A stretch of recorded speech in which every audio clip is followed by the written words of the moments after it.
bossing, welcome back sa my channel. Kayo po ba mga bossing ko ay isa sa mga nagnanais na gumawa ng mga pamamaraan sa loob ng ating tahanan na maaalis ang mga kamalasan ng mga pinagdadaanan?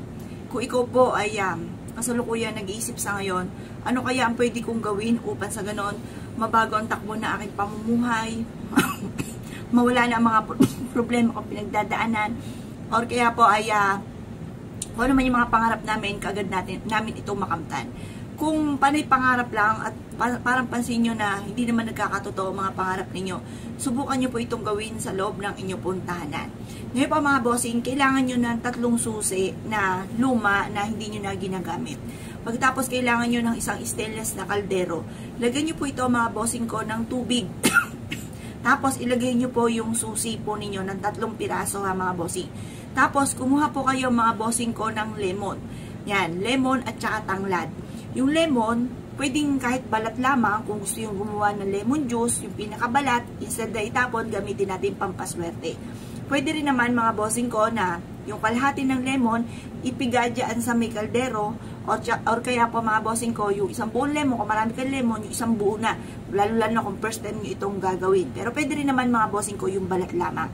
Pagtapos mga bossing, kailangan nyo po ng tanglad. Ngayon po mga bossing, ang tanglad, bumili kayo ng kahit, yung mura lang po yun, parang may 15 pesos lamang mga bossing, or kaya 10 piso na tanglad, yung mura lamang. Pagkatapos, pwede nyo siyang buhulin, yung tanglad, pwede rin naman putol-putulin.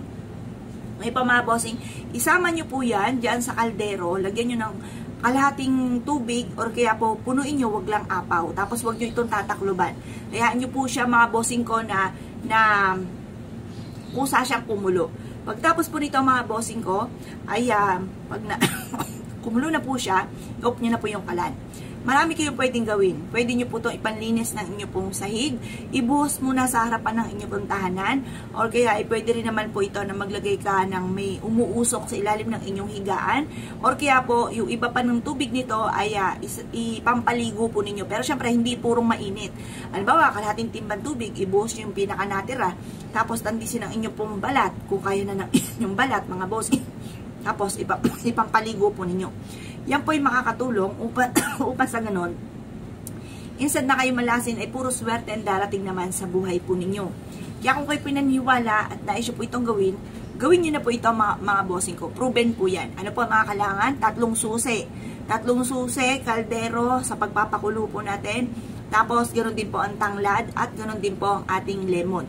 Ang lemon sa lahat ng klase ng citrus, kagaya ng mga kalamansi, oranges, yan po ay nakakatulong upang sa ganon, yung pinaka-lemon ang pinaka-the best na pang alis na mga kamalasan mga bossing. Kaya mas mainam, meron kayong lemon, huwag kayong magpapawalan ng lemon dahil makakatulong po yan upang sa ganon. Minsan din kayo malasin, masisimot ang kamalasan, mga pagsubok na darating, meron kayong mga pangontra, hindi na ninyo makakamtan, or kung meron man pinagdadaanan na kayo, pagdadaanan nyo lang ito at hindi nyo tatambayan at hindi nyo na muli uulitin pa mga bossing.